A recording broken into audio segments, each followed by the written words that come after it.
Leinster rang the changes as they welcomed Ulster to the RDS. My name's Mark, let's talk rugby.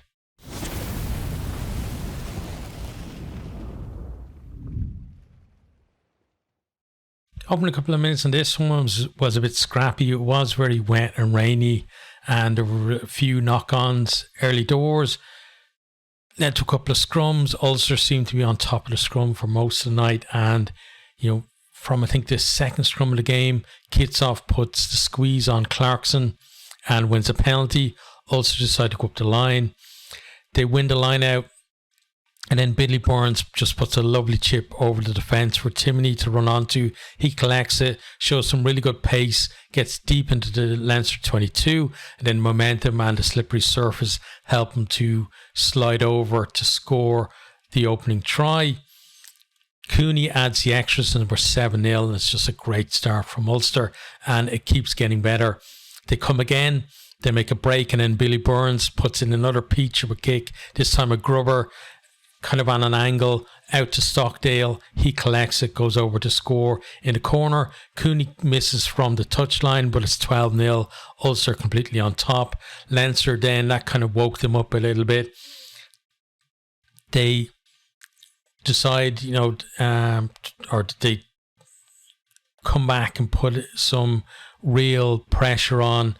We have, Cian Healy drives over after just a sustained period of pressure on the Ulster line. Sheehan was stopped short of scoring as well just before that. But Leinster have a try back. Prendergast then converts from out wide, and it's 12-7.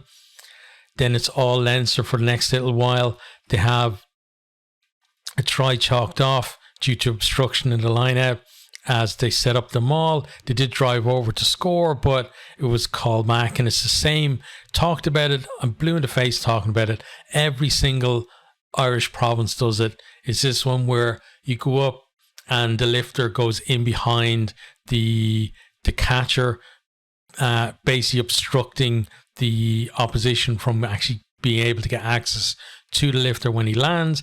And they do it all the time. They obviously, try and play the percentages to try, to get a better setup for them all out of it. But it doesn't work. Like, pretty much every referee knows about it. And I'm sure, like, every opposition team is pointing out the referee as well, that they tend to do it. So chalked off on that. And it's just, it's really annoying because they didn't need to do that. If they had just set up properly, they probably would have drove over. Anyway, Ulster then, they're still under a lot of pressure, and Leinster pounding away at that line. Cian Healy gets held up over the line. Ulster, they're defending well, but they do need a bit of an out, to lift this siege. And they have a chance from the dropout, but they decide they're going to run it. And not the best decision from that, honestly. They end up gifting Leinster a scrum on the edge of the 22 because they spilled the ball in contact as they tried to run it out. And then about 20 or 30 phases later from Leinster, they do go over to score. Gibson Park, in the middle of that, he makes a break where he basically darts through somebody's legs after releasing the ball and picking it back up again to go, and then he gets them right deep into that 22 close to the line. They win penalty advantage. Then Gibson Park then tries to put a little chip over under advantage to try to maybe get a score that way, but actually comes back off the post. Prendergast then kind of thinks quickly to shovel it out wide, and they get it out to Russell, who goes over in the corner. And then Prendergast, with a lovely touchline conversion, puts Leinster in front for the first time in the game, 14-12. And at that stage, they were good value for the win. They really worked for their possession and the chances that they got there. And they're keeping up the pressure from here. And you feel like Ulster, they've got to find something from somewhere, because Leinster is just, almost continuous pressure from them. But Ulster do find something, after being under the pump for so long. they profit from, it's just a crooked line out from Leinster, just kind of basics going wrong for them, where, just a poor throw from Sheehan, and it gives Ulster just that platform that they needed in the Leinster half. They then work it into the 22, and then Burns again comes up with just a bit of magic. And this one, it's just a great crossfield kick to Timothy. He goes over for his second try in the corner. And then from there, the conversion then makes it 19-14. And that was Ulster's lead at the break as well. Into the second half then, and Ulster looking a little bit better.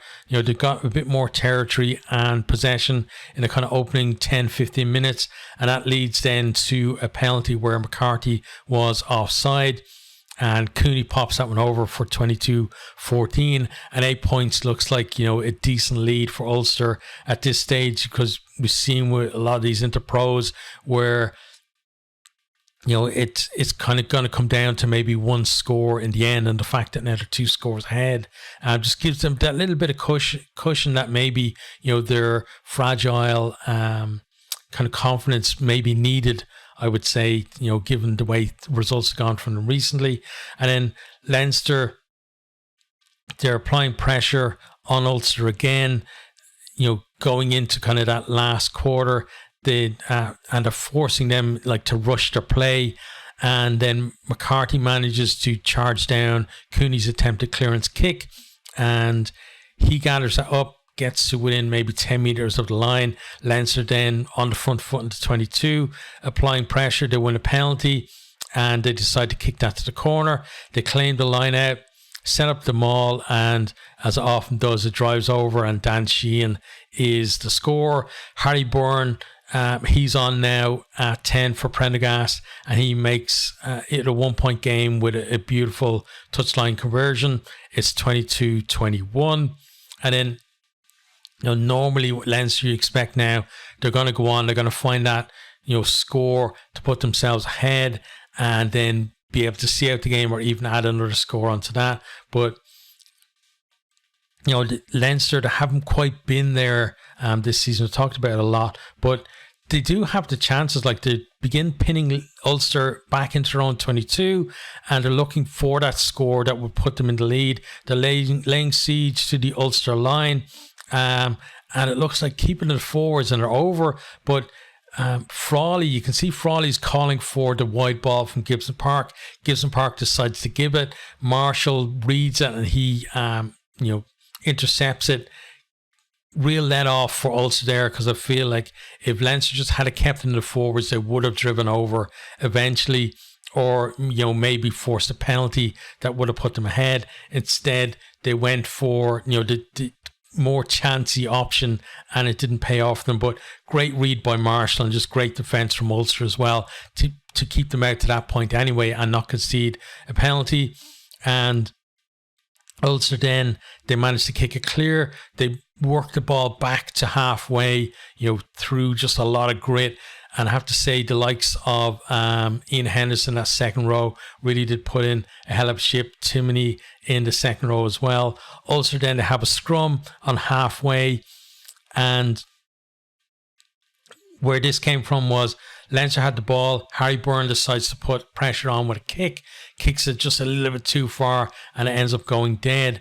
Ulster with the scrum back. But then Ulster as well, Doak is on now at 10, and he just puts a great kick right into the corner, forces Frawley to play it, whereas Frawley, you could see, he just wanted that ball either to go out over the line or to go dead. It wasn't doing either. He had to pick it. He gets dumped into touch, but then Ulster, they do what Leinster did in the first half, that offside where they go behind the lift, or the lifter goes behind the jumper when they set up the maul, give away a stupid penalty. All they had to do was keep the ball, and that was it. There was no way Leinster were going to score, because Ulster would have had the ball. There was just over a minute left on the clock. Run that down, maybe score another, try themselves, even get a bonus point or something like that. But no, stupid penalty, and gives Leinster the chance to come out. And Leinster then work it out. Ulster being aggressive at the breakdown as they have been all night. But then they knock it on with just a couple of seconds to go as they try to turn the ball over.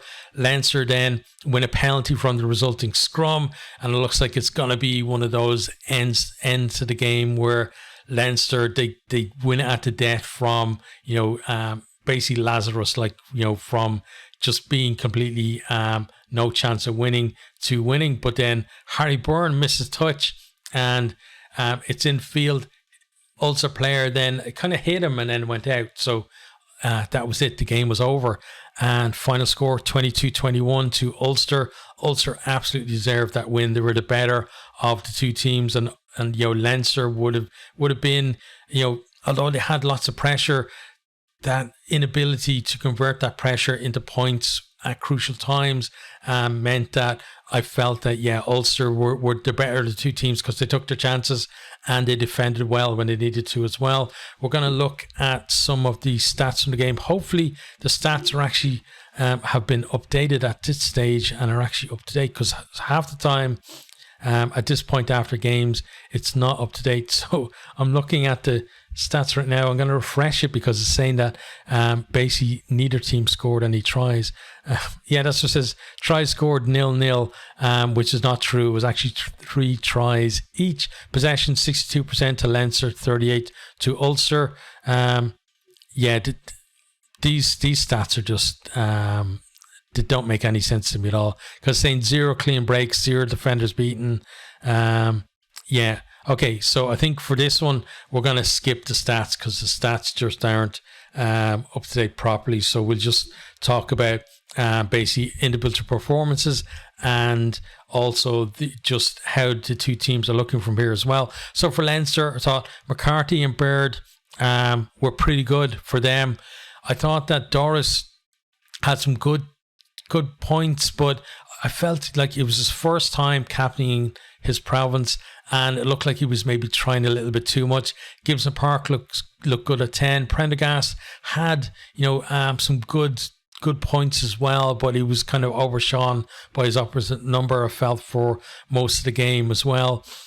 For Ulster, Kitsoff, he's definitely having more influence in that Ulster camp, and that's just going to be a big positive for them. I thought Cooney was excellent at 9, and so was Doak when he come on at 10 as well. But the likes of Timoney and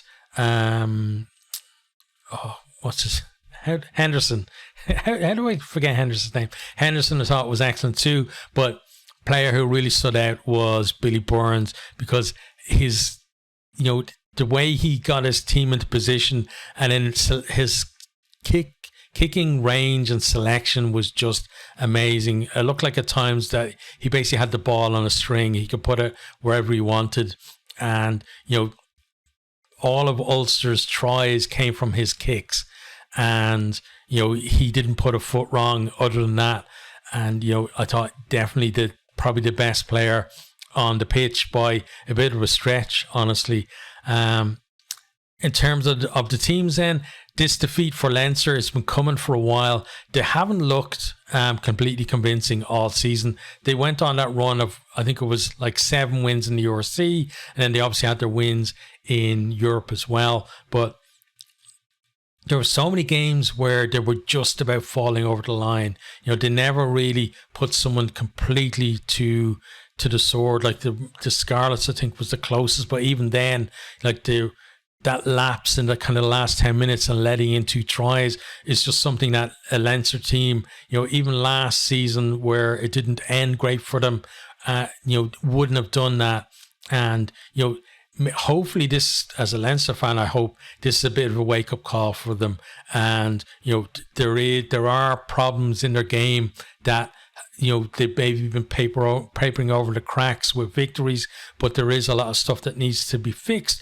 But Neighbour is new there, so you have to think about that too. That there is going to be a period of adjustment for them, and maybe that's part of what we're seeing here. Why they haven't really kind of got anywhere near top gear this season, but as I said, it was a defeat that was coming, and almost I'm glad they kind of lost, honestly, because they didn't deserve to win. In terms of Ulster, then this was a win that they badly needed. They've lost their way recently, and they look like a bit like the province was in crisis, because you had McFarlane coming out and saying that the effort in training wasn't good enough, and they were kind of losing from winning positions as well. And they had a really poor start in Europe. They did pull it back a bit then in their second game there, but it still felt like they were kind of too inconsistent. So hopefully for them now, this is something they're going to be able to build on.